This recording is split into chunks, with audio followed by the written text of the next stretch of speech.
आज के इस वीडियो में हम बात करेंगे ब्लड कैसे कोagulate होता है। हमारे बॉडी में जो ब्लड होता है वो कोagulate कैसे होता है। पिछले वीडियो में हमने ब्लड के बारे में काफ़ी कुछ सीख लिया था और ये भी पता किया था कि तीसरा कंपोनेंट हमने पढ़ा था प्लेटलेट्स के बारे में। और ये प्लेटलेट्स का ही मेन रोल होता है ब्लड क्लॉटिंग में। इसका सेकेंड नेम क्या कहा जाता है? थ्राम्बोसाइट्स। इसको थ्राम्बोसाइट्स के भी नाम से जानते हैं। और ये थ्राम्बोसाइट्स का काम क्या है? ब्लड क्लॉटिंग का। क्या काम है? Blood clotting. अब ये ब्लड क्लॉटिंग कैसे होती है इसके बारे में हम जानेंगे, थोड़ा सा स्टेप बाय स्टेप सीखेंगे। दो मुख्य बातें याद रखेंगे ब्लड क्लॉटिंग को जानने के लिए। आप दो मुख्य बातें याद रखेंगे कि हमारे ब्लड में दो सॉल्युबल प्रोटीन होती हैं। क्या होती हैं? Soluble protein. Two main soluble protein होती हैं। नाम क्या है इनका? इनका नाम है प्रोथ्राम्बिन और दूसरे का नाम है फाइब्रिनोजन के बारे में हमने इससे पहले भी डिस्कस किया था जब ब्लड के बारे में बात किया था। दो मेन सॉल्युबल प्रोटीन होती हैं, प्रोथ्राम्बिन और फाइब्रिनोजन।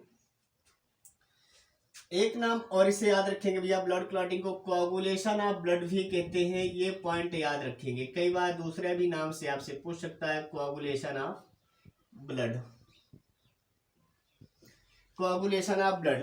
अब दो मेन सॉल्युबल प्रोटीन है जो कि कोagulation ऑफ ब्लड के लिए रिस्पॉन्सिबल है। कौन कौन से हैं? प्रोथ्रोम्बिन और फाइब्रिनोजेन। अब जरा देखेंगे कैसे इसमें स्टेप बाय स्टेप ये प्रक्रिया हो रही है, उस स्टेप को समझने का प्रयास करेंगे। तो स्टेप के लिए हम आगे चलते हैं, लिखेंगे कोagulation ऑफ ब्लड। क्या देखेंगे हम? कोagulation ऑफ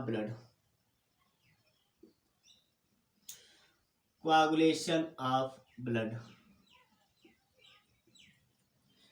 कोagulation ऑफ ब्लड या जिसे हम कहते हैं रक्त का थक्का बनना। कैसे ये होगा? दो स्पेशल प्रोटीन याद रखेंगे, प्रोथ्राम्बिन और फाइब्रिनोजेन। हम उन्हीं की मदद लेंगे।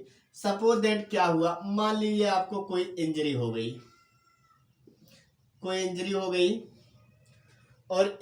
गई तो इस इंजरी वाले पोजीशन पे suppose that this is the artery या वेन्स है आपकी, और यहाँ पर इंजरी हो गई और यहाँ पर जैसे इंजरी होगी सारे के सारे ब्लड क्या होंगे? आउट होना शुरू हो जाएंगे। सारा ब्लड जो आपके आर्टरी में बह रहा है, जो वेन्स है, जो कैपिलरीज है, इसमें बह रहा है और ये बार ब्लड आउट होने लगेगा। और जैसे ही आउट होगा वो एयर के संपर्क में आएगा। ब्लड में ही आपकी प्लेटलेट्स भी होती हैं। ये जो प्लेटलेट्स होती हैं, ये प्लेटलेट्स क्या होंगी? एयर के संपर्क में जैसे ही आएंगी एयर के संपर्क में, वैसे ही ये क्या बनाएंगी? थ्रोम्बोप्लास्टिन। क्या बनाएंगी? थ्रोम्बोप्लास्टिन। ये पॉइंट याद रखेंगे, थ्रोम्बोप्लास्टिन। क्या बात हमने देखा? इंजरी हुई, इंजरी होने के बाद आपका ब्लड फ्लो किया, आउट ऑफ आर्टरी फ्लो किया, और जब फ्लो करेगा तो ये एयर के संपर्क में आएगा और उसी ब्लड में आपके पास प्लेटलेट्स होती हैं और ये प्लेटलेट्स क्या करेंगी? थ्रोम्बोप्लास्टिन रिलीज करेंगी। अब क्या होगा? दूसरे स्टेप में जरा देखते हैं। अब ये थ्रोम्बोप्लास्टिन आपकी बॉडी में, मैंने पहले भी बताया कि प्रोथ्राम्बिन होता है। क्या होता है? प्रोथ्राम्बिन। और ये प्रोथ्राम्बिन क्या करेगा? आपके ब्लड में बह रहा है और ये थर्मोप्लास्टिन जो आपका बना हुआ है, इसकी उपस्थिति में थर्मोप्लास्टिन और किसकी उपस्थिति में? कैल्शियम की उपस्थिति में। थर्मोप्लास्टिन और कैल्शियम की उपस्थिति में प्रोथ्राम्बिन आपका किसमें कन्वर्ट होगा? थ्रोम्बिन में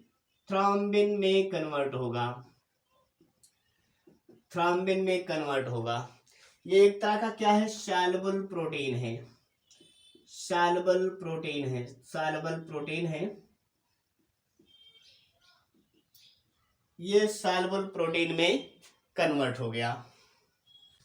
अब क्या होगा, थ्रोम्बिन आपका सॉल्युबल प्रोटीन है, ये एक तरह का एंजाइम की तरह से काम करेगा।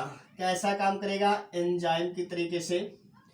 और ये एंजाइम क्या करेगा, तीसरे स्टेप में आपकी बॉडी में दूसरा आपका कंपोनेंट मैंने बताया था फाइब्रिनोजन होता है। अब उस फाइब्रिनोजन ये एक तरह का, ये भी सॉल्युबल प्रोटीन है, सॉल्युबल प्रोटीन। और ये फाइब्रिनोजन क्या करेगा, थ्रोम्बिन से इसकी उपस्थिति में क्रिया होगी और फाइब्रिन बनेगा। और ये है आपका इनसॉल्युबल प्रोटीन।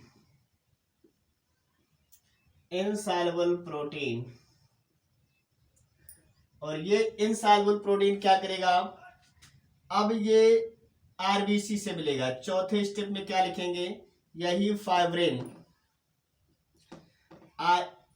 आरबीसी से इंटेंगल्ड हो जाएंगी। क्या हो जाएंगी, उलझ जाएंगी, फाइब्रिन के रूप में, सॉलिड के रूप में कन्वर्ट हो जाएंगी और ये ब्लड क्लॉट हो जाएगा। यहाँ पे ब्लड क्लॉट हो जाएगा।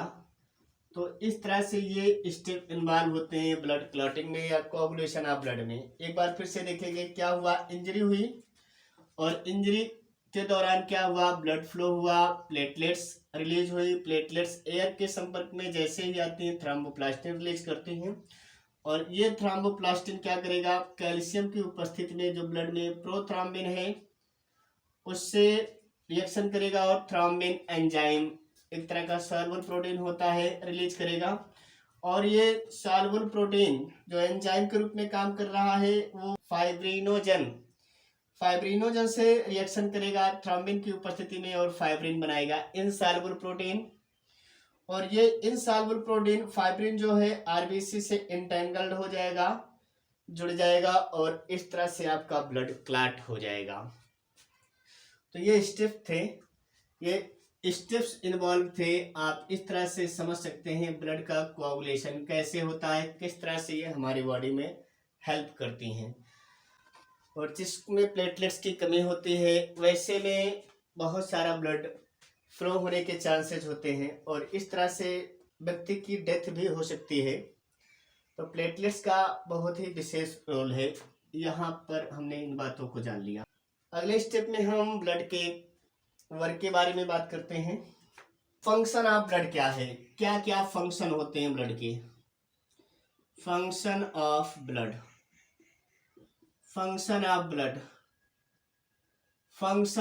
क्या होते हैं।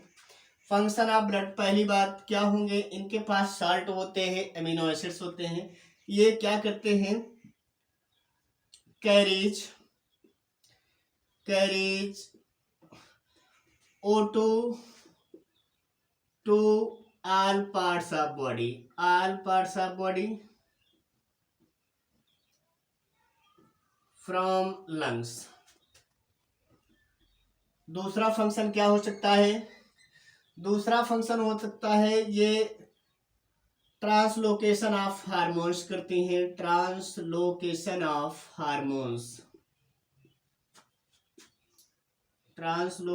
ऑफ हार्मोन्स पूरे बॉडी को ट्रांसपोर्ट करती हैं। और तीसरा काम क्या करती हैं,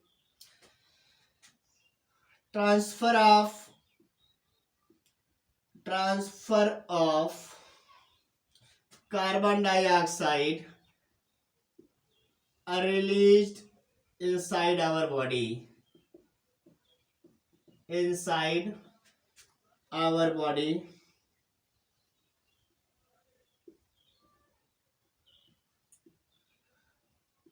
through breathing।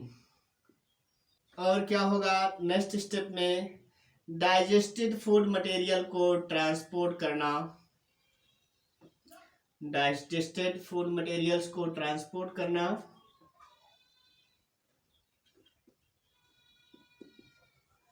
Digested food materials को ऑल पार्ट्स ऑफ बॉडी को ट्रांसपोर्ट करना और फॉर्म यूरिया को एग्जिट आउट करना, फॉर्म